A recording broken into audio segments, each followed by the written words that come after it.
Looking at market news now, Japan's Nikkei scaled to record highs for the second consecutive session at the close today. The Nikkei ended 0.3% higher, closing above 39,000 points. The index eased from an all-time peak earlier in the session after the market resumed trade following a holiday last week Friday. The newest record comes after the index breached levels last seen in 1989. Japanese stocks have surged on the back of cheap valuations and corporate reforms, which have succeeded in luring back foreign money looking for alternatives to battered Chinese markets. The index has gained 16.8% so far this year. Looking at the overall Asian picture when it comes to stocks, they fell alongside as investors geared up for a busy week with data due on Chinese activity gauges, as well as the Federal Reserve's preferred measure of inflation. When it comes to commodities, oil followed a weekly drop with further losses as traders awaited fresh clues about global demand and balances in March and beyond. Gold was slightly down, while iron ore fell to the lowest since October. To give us more perspective on the markets, we will be joined shortly by our market analyst, Bradley Preston, who's going to be the Chief Investment Officer at Mergence. And we're going to be talking about other things, including the Sasol numbers that we got a little bit earlier on. I did indicate in the beginning of the interview that earlier the share price had traded down 6%, but it's recovered somewhat. It's down about 5.25%. But let's have that conversation with Bradley to check in on those markets. Bradley, thank you so much for your time. Let's get a sense of market sentiment right now and what you believe to be driving that. Yes, afternoon, Mr. Sasser. So I think what's been driving market sentiment at the moment is globally, I think there's two things. There's clearly the AI stock boom, the potential impact of artificial intelligence on the earnings of the large tech stocks in the US. And so I think that's a very positive contributor to sentiment. I think the other large factor is what happens to US inflation and the prospects for whether we're going to see Fed cuts, how many Fed rate cuts we're going to see this year or not. And, month to date, that's probably been a little bit of a detractor from sentiment. Outside of that, I would say we're in a world where we've got quite a split sentiment. So we've got very positive US markets, very much concentrated in the sort of top 6 or 7 tech stocks that continue to move a lot higher. But sentiment across the rest of the market, if you strip out those large contributors, is not necessarily that positive. Sentiment, as we've seen in our own market, where the rand's trading across emerging markets, etc., perhaps not that positive. So sentiment, I would say, best way to describe it is very split, very positive in a concentrated part of the market, but challenged throughout the rest of it. Right. Your take on Sasol's earnings, I suppose one key takeaway for you, and what do you make of the market reaction?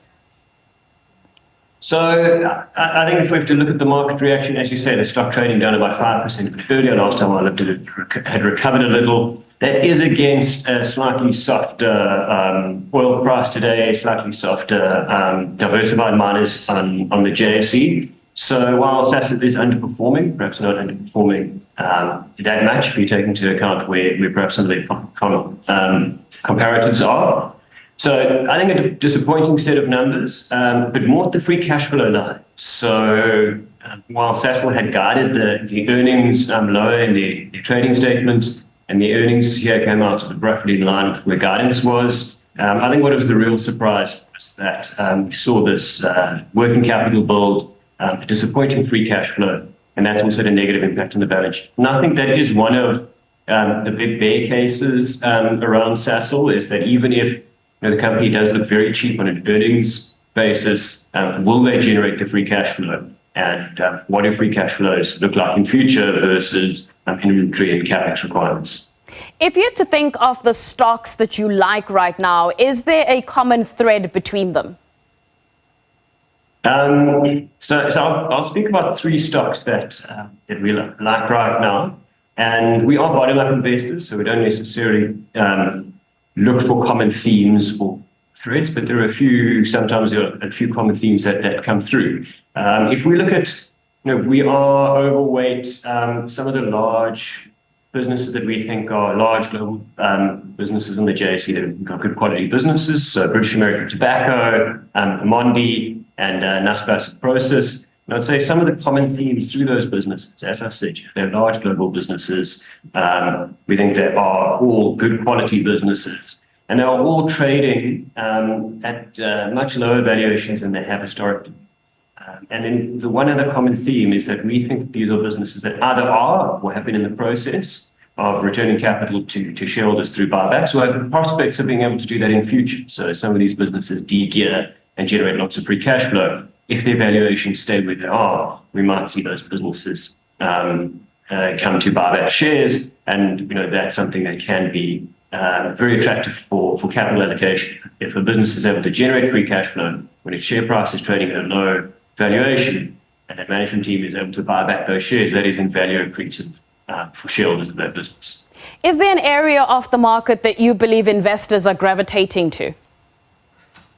So I think globally something, and this has been in place over the course of the last year, but I think a market that we are seeing lots of investors globally gravitate to is Japanese equities. And after a long period of, I think, this market not really attracting that much attention, I think it is a market that a lot of global investors are looking at, and especially US investors, I think, who have got a very strong home bias. If you chat to the global investment banks and how US investors think about the world, they are very focused on US assets. They're a large portion of the world, and they've been strongly outperforming. So for good reason, I think they've just focus on their own markets. But for those investors who are looking for diversification, and especially those investors who are very concerned about US-Chinese relations, I think we're seeing more and more global investment banks, large global asset allocators, etc., looking to Japan as their diversifying bet, as opposed to perhaps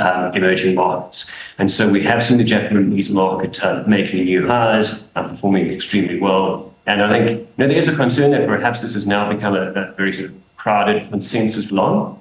But I do think that it is a market that is still relatively attractively priced relative to, especially relative to the rest of developed equity. Bradley, thank you so much for your time.